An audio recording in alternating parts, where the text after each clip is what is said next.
What's good, YouTube? It's Midas Print, everything written down terms and the goals accomplished. And today, I want to talk to you guys about taking breaks and consistency.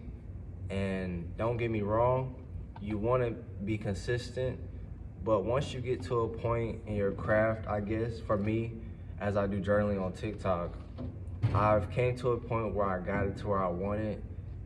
Each video when I journal now, I get like 30 likes, 20 to 30 likes per journaling video. And what I do now is change the angles and I play the right music, I guess, to set the mood.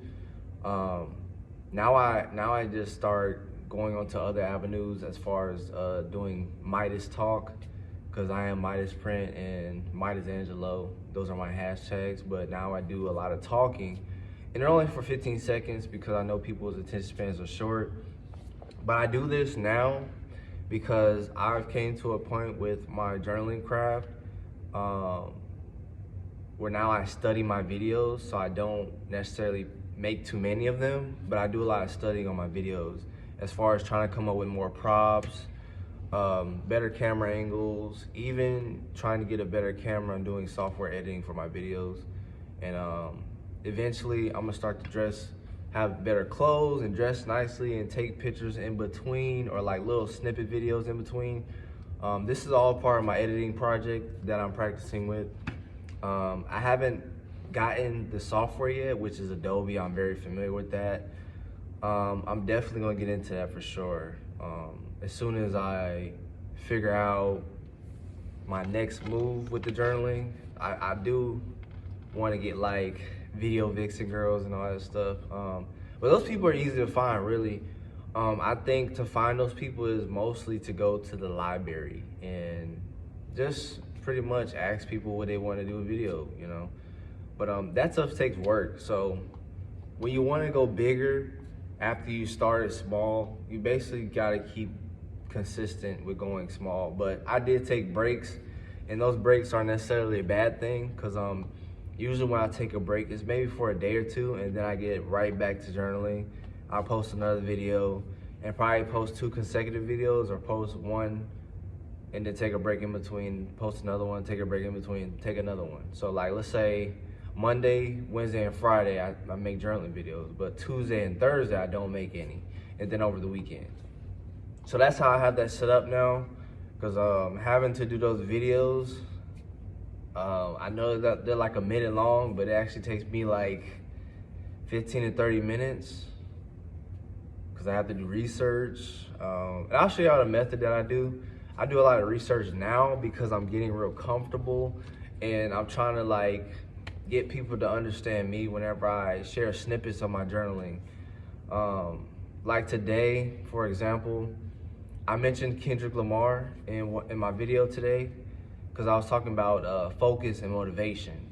And I said one way that he uses focus and motivation with his Rick Rubin interview, he talked about meditating. And meditating is something that I'm familiar with. I do it all the time. Even journaling is a form of meditation for me, and it's actually the catalyst for focusing and motivation. So that's something I look into, and I'm getting better at it, and I realized that in order for me to capture my audience more, that I have to do research. Not just with journal prompts, because I actually ran out of some, but just to like get people to understand or learn something new, that's something that I have to do. I have to cater to them, because they trust me since they're watching my videos now. I'm like the trustee, so my duty is to serve them more and, you know, give them what they're looking for. I'm definitely trying to get a bigger audience, but yeah, that takes time. So yeah, those are my breaks. Those consistency breaks aren't such a bad thing. So when people hear a break, you know, and they're like, I'm taking a break, most times those breaks are like months long. You don't want to do that. You may want to, you know, whenever you're taking a break, like I do, I take a day off from journaling, but I'm actually doing research and learning about video editing or taking better videos, or just watching somebody else on YouTube and just getting comfortable in front of the camera. and just watching how they do it. Because most times when I'm watching a YouTube video and I'm watching somebody doing what I'm doing right now, and that's just talking, I become the observer, and it's like I'm looking at myself and how I want to go about recording videos. And one YouTuber has said to me, well, he says to everybody, he said on there, he said, if you got to look at YouTube when you're making videos as a longevity thing. And when I'm on TikTok, I mentioned this plenty of times when I was on TikTok, and I'm telling y'all that I want to be a writer, and that's the thing I'm doing. I literally do it every day. When y'all see me on camera, I don't journal out with you guys, but I do write. I write something. Like, I have a rhyme book. I write something. Like, believe me or not, I write something. I'm even coming to the point where I want a journal, and the title will be The Observer. And with that, The Observer, I want to write about my observations in life. So my son is one of my observation projects. I'm not saying he's a lab rat or anything, I'm doing anything crazy, but we have a set schedule. We go to the gym when I come get him from 3 to 9. We go to the gym, and then we might go to Jumpy World. We might go to the mall where there's a park, or we might go to a park that's outside.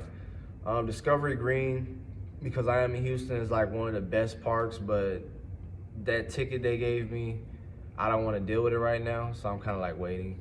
But once I pay for it, we're definitely gonna go back out there, and we're definitely gonna have some fun. But I am gonna be watching him and just writing his behaviors, trying to learn like what he really likes to do, because I understand something about childhood. I understand something about it. We forget that we're still children, right? We do. And then once we forget those things that actually make us happy. It's not the people that make us happy, but we learn that as we get older that, you know, our first boyfriend or first girlfriend, we think it's them that's supposed to make us happy, and we don't know what makes us happy. Like I said in one of my last videos, I'm settled on my childhood fantasies and my purpose. And my purpose and my childhood fantasies tie into that. And this journal of observation is going to be something about my son that I can remind him of when he gets older. So when he gets to like 15 years old, I didn't have nobody to tell me, oh, you weren't really like this, man. You always did this and this. And I never got the opportunity, because it wasn't presented to me, to go back to those things that actually made me happy, that actually made me feel fulfilled. So that's the importance of why I'm doing these things. It's kind of like a psychological thing, but that's the whole point. We all need to be psychologists. We all need to be creators, designers, and artists of our lives. See, everybody think art is just art, creativity, and design is like an architecture thing. It's not necessarily true. Actually, we're all doing these things by design. We're all able to shape and shift our lifestyles based on what we do every day. So imagine me, so I do journaling every day, right? Because I want to become a writer. So I do that every day. And eventually I get to a point where I'm writing a book. And it's like, how do we get there, right? How do we get from writing in a journal every day to writing a book?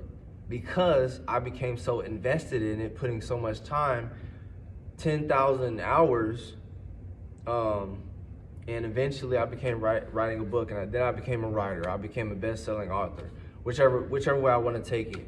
And just like with my projects that I do, I'm getting into a real estate development project, and I like it because it allows me to be a designer, or the visionary that I talk about all the time. Being a visionary, these projects, this real estate development project is small, but it allows me to harness and nurture my creativity and my designing skills and my feeling of being a visionary, being a creator of a lifestyle. And I get to serve many people. So like I said, it all falls back to that thing. And I'm glad you guys got to listen to me ramble. But yeah, I think this is a good ramble. I'm getting comfortable in front of the camera, so y'all go ahead and watch this video, and I will be letting my TikTokers know, because you know I don't never leave y'all out. But thank you for watching Midas Print. Remember, everything written down turns into goals accomplished. Peace.